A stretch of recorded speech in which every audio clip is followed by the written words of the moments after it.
we all know the typical From Slot fanboy cope when it comes to Elden Ring that, oh, if you don't like the game, you just got filtered by it. They've been doing this for over a decade with Dark Souls, and it is beginning to feel as if to me that it is beginning to kind of fall apart because people are genuinely playing these games. They're putting in dozens of hours into them. They're getting through all the bosses and going through all the dungeons and mastering the mechanics, and they're realizing that these games are not very good, right? It took a decade for gamers to catch up to the reality and to understand what was actually happening, but prepare to die was just a marketing slogan, right? Dark Souls is not hardcore, it's not particularly difficult, it's not all that hard to get through. It's essentially just a waste of time, and that feeling extends to all of the sequels and all of the spin-off franchises that have come out of it. Sekiro, Bloodborne, Elden Ring, all of them are pure trash. That is something I've been talking about for a long time. It's something I felt very strongly about. I've always been very outspoken about the From Slop formula and everything that they've tried to do over the past several years. But now that I've actually played Elden Ring, it's interesting to kind of look at the narrative versus reality, right? Because one of the things that fanboys love to use to weaponize against Tears of the Kingdom specifically is the lore, right? Oh, the lore of Tears of the Kingdom isn't as good as Elden Ring's. Oh, it doesn't make any sense. It contradicts Breath of the Wild. This ruins your immersion and completely destroys all impact the story has. Tears of the Kingdom is a terribly told story. The reality is, Elden Ring is entirely carried by YouTubers talking about the lore, right? When you actually look at what happens in Elden Ring, it is bare bones, empty, and boring. It is a rehash of Dark Souls. Meanwhile, you look at Tears of the Kingdom and you see all of these ideas and concepts that have never been done before in any video game ever. You have Rauru, you have Sonya, you have Zelda going back in time, you have Ganondorf, unleashing his forces against the Hyrule of ancient past, right? We have the light dragon and the lore behind that.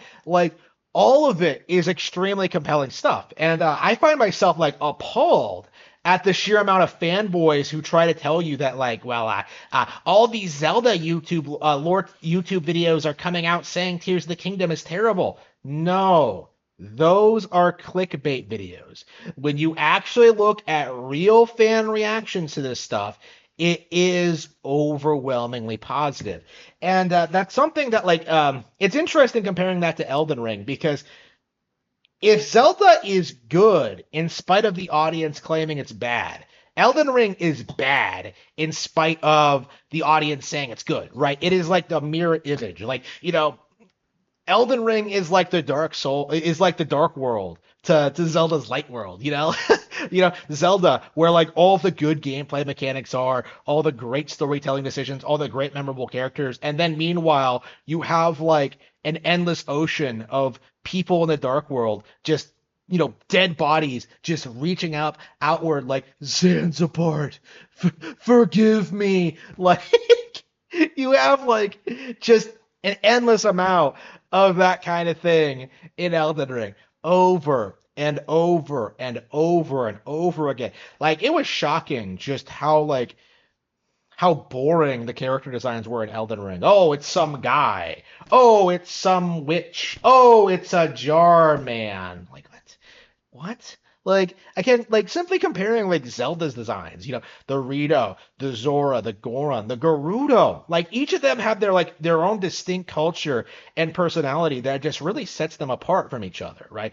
It's really fascinating kind of comparing the two, because when you look at the world of Elden Ring, when you look at what the world is supposed to be about in the setting, and how exactly do people live in this setting? Because there's no illusion here anymore. This isn't Dark Souls where you can just pretend that oh well, outside Mordran everything's not quite as terrible, right? In Elden Ring, you're wandering around an open world, interacting with all these characters, and it none of it makes any sense. There are all these buildings everywhere that are just decayed. Okay, why are they decayed? Why aren't people rebuilding them? Why is everybody on the ground dangerous, right? Why are they all attacking you? Like, why don't they target each other? Why do they respawn every time you take a break? Like, how are there still normal NPCs in this environment, right? Like, these are all like very simple like questions that just don't make a whole lot of sense, right? Like, where are the normal people in Elden Ring? Like, that's where I want to know. Like, is everybody out to get you? Like, why? Like, whenever I see characters do things like, oh, lie to you about like, path you can take into a castle, like, I'm just like, well, okay, but why would I trust you? Like, again, it's just like, Elden Ring tries to be hardcore. It tries to be edgy. It tries to be dark, but it falls way short of something like Berserk, which knows how to create like the humanity in the characters, right? Guts isn't just an angry man swinging the sword around, right? He has a personality. He has a background. He has like relationships with other characters. Like there's a reason the Eclipse hits as hard as it does because Guts has a genuine attachment to all of these characters. Meanwhile, in Elden Ring, like, oh, you're just the Tarnished. Well, okay. Like, imagine if like Berserk was just like, okay, you're the Black Swordsman. Like, he just goes around fighting the apostles, and that's it, right? There's no context. There's no like, uh, it's just like endless fight scene after endless fight scene. That's Elden Ring, right? There is no depth to it. There is no challenge. There is no like a reason to play the game. It's not fun to play. And if you're like me and you're trying to get through Gradius 3, it's not a particularly hard game either, right? Like Elden Ring is not a masterpiece. Is the thing I've been trying to impress on people for the past several years.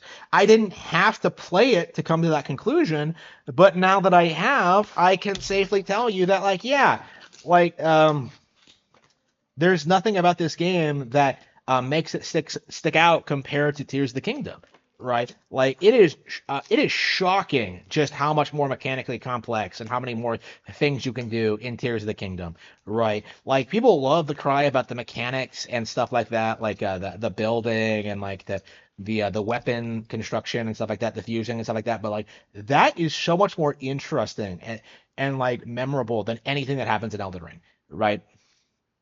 Again, Link. Again, if you threw like Link from Tears of the Kingdom into Elden Ring, he would like just stomp everything in it in like 5 seconds. His arrows would actually do damage, right? He would just be able to like climb the sides of the walls and just be able to do all these things that like the Tarnish simply can't do, right? Like again, I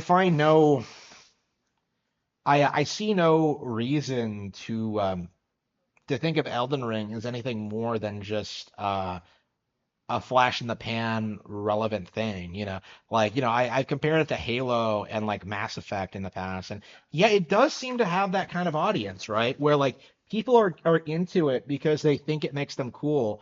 They think that it gives them status, but like as an actual experience, like it's not anything spectacular, right? Eventually it is going to get overshadowed by something better, and in a lot of ways I think Zelda has already done that. Like Tears of the Kingdom has already demonstrated that like Elden Ring has no real staying power, that it doesn't do anything new or interesting, or it's not able to evolve the way Zelda has, right? And it's not just like in between the gap between Breath of the Wild and Tears of the Kingdom. I'm talking Skyward Sword, Twilight Princess, Wind Waker, Majora's Mask, Ocarina, like A Link to the Past, even all these games made major strides forward in their visuals, their gameplay design, and their stories. And FromSlop doesn't seem to be capable of doing that. Like FromSlop, all they can do is just rehash their old, tired, exhausted ideas until people become sick and tired of it.